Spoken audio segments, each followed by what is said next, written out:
O que ninguém fala sobre o Huawei Nova 15 Max? Ninguém.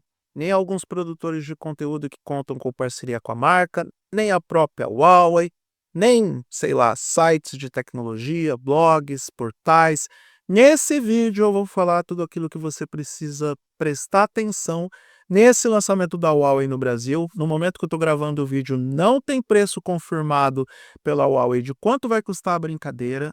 Não, também não tem prazo, também é ótimo, né. Também não tem prazo de lançamento para esse produto aqui, a gente só sabe que ele vem para cá, esse é o primeiro ponto que você deve prestar atenção. Eu me comprometo a voltar aqui para gravar um vídeo, especificamente falando sobre o preço sugerido do dispositivo e traçar um paralelo sobre a fotografia de momento entre ele e os demais lançamentos dentro da sua faixa de preço. Mas algumas coisas precisam ser alertadas, porque, afinal de contas, algumas pessoas vão se interessar pelo telefone, porque gostou das especificações técnicas dele, gostou daquilo que ele oferece de melhor, daquilo que é o mais positivo, mas tem algumas coisas aqui que são tanto quanto indigestas. Por exemplo, e esse talvez é o principal ponto de atenção, e antes de eu continuar, eu não quero levantar o hate nem para a Huawei, nem para o Nova 15 Max. Este vídeo é um serviço de utilidade pública para aquelas pessoas que são menos conhecedoras sobre tecnologia ou para aquelas pessoas que estão realmente em dúvida se vale a pena comprar esse telefone. Você tem total direito de decidir comprar o dispositivo ciente do que você vai levar, tanto para o bem quanto para o mal. Então, não confunda alhos com bugalhos. Eu não estou tentando queimar o filme desse telefone, mas alertado você está depois que terminar esse vídeo. Dito isso, o grande ponto negativo do Huawei Nova 15 Max é talvez a sua mais forte característica. Ele não conta com o Google Play Store, porque o seu sistema operacional é baseado no Android Open Source Project. Na prática, ele é um Android, mas ele não conta com os aplicativos nativos do Google. Você até pode instalar a Play Store por fora, você pode instalar a maioria dos principais aplicativos disponíveis no Android a partir de lojas de terceiros ou a partir da própria loja que a Huawei oferece no dispositivo, mas os aplicativos da Google Play Store você não consegue, inclusive alguns aplicativos do Google, porque eles dependem da Play Store, que tem lá os recursos internos específicos para que os apps do Google funcionem de forma plena. Então, se você depende do Google para viver, para trabalhar, para estudar, para fazer qualquer coisa, e não tem tantos conhecimentos assim para poder instalar a Play Store ou os aplicativos ou os softwares correspondentes para poder utilizar os serviços do Google de forma plena, pensa umas 10 vezes antes de comprar o Nova 15 Max, porque a vida vai ser bem mais complicada para você. E eu não quero que você depois fique ou reclamando de que comprou o produto errado, ou tendo problemas mais sérios, como deixar de ter acesso aos seus e-mails, a ter acesso ao mapas e, pior de tudo, deixar de ter acesso ao YouTube e não poder assistir aos vídeos desse canal, o que me deixaria muito triste e com menos dinheiro de uma publicidade que não existe para mim, né? Porque o Google não monetizou esse canal ainda. Por favor, eu preciso das 4.000 horas para monetização, tá?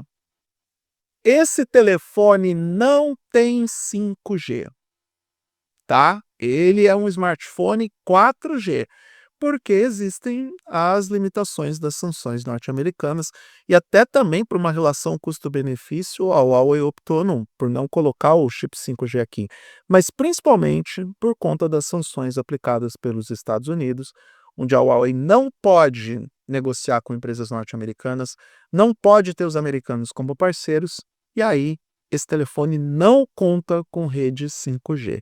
Você vai ter que lidar com 4G aqui, e neste caso a gente já tem uma relação custo-benefício um tanto quanto degradada, porque na possível faixa de preço que ele deve chegar no mercado brasileiro, e eu falo sobre isso daqui a pouco, ele custaria até mais caro do que vários modelos com especificações similares, mas compatíveis com as redes de quinta geração.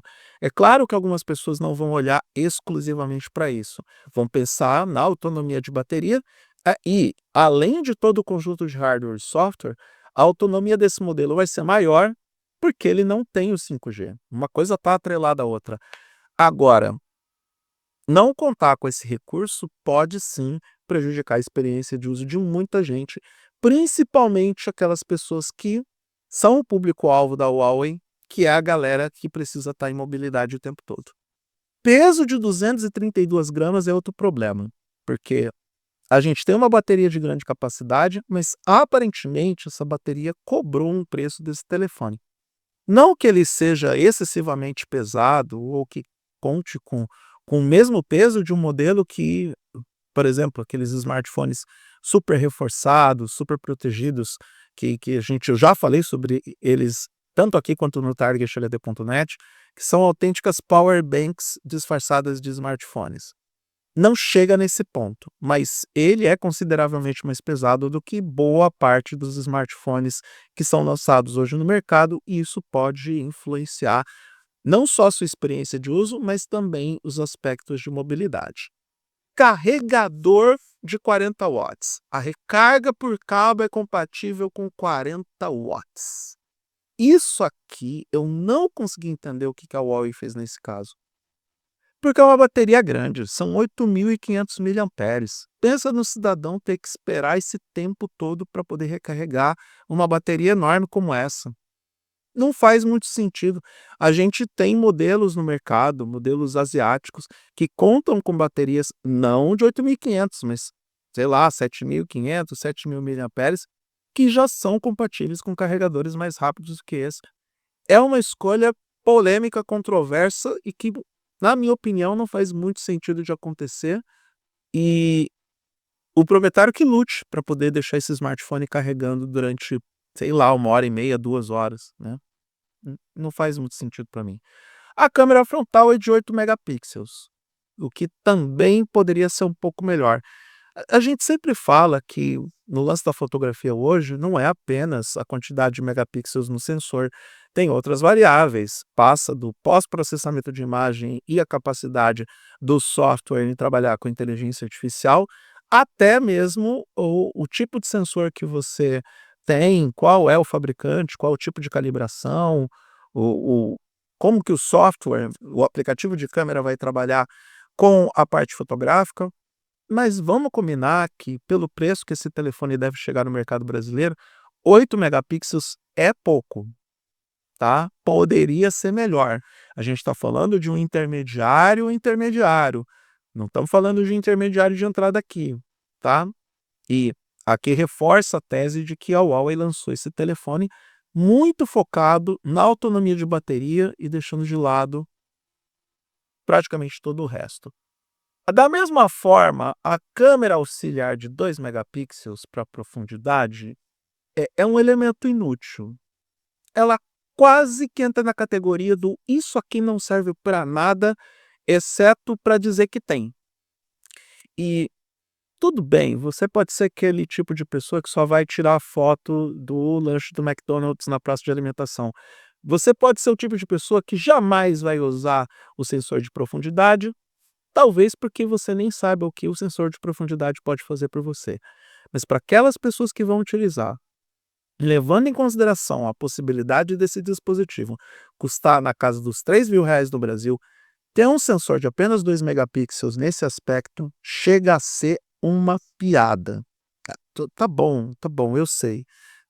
Poderia ser bem melhor, tá?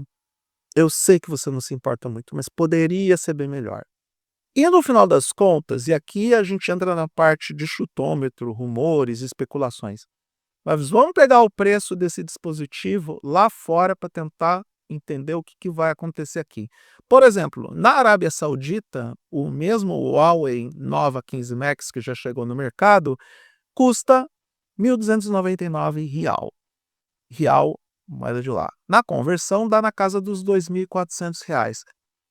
Eu não sei se vale tanto a pena assim você pegar esse telefone por R$ 2.400 só por causa da bateria dele, tá? O que ele tem de bom? de forma bem resumida, a bateria, a tela e a resistência. Fora isso, todo o resto é questionável, com a grande desvantagem de você não contar com a Play Store de forma nativa.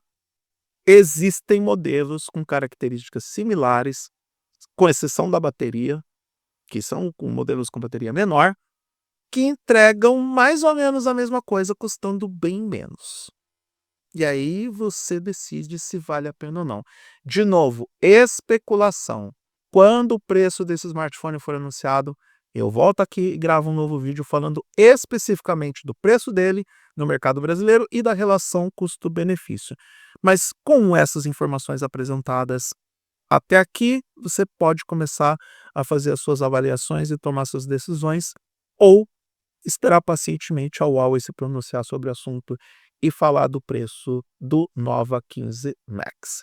E esses são os pontos que não são tão legais assim, aquilo que ninguém fala sobre esse novo smartphone da Huawei que chegou ao mercado brasileiro.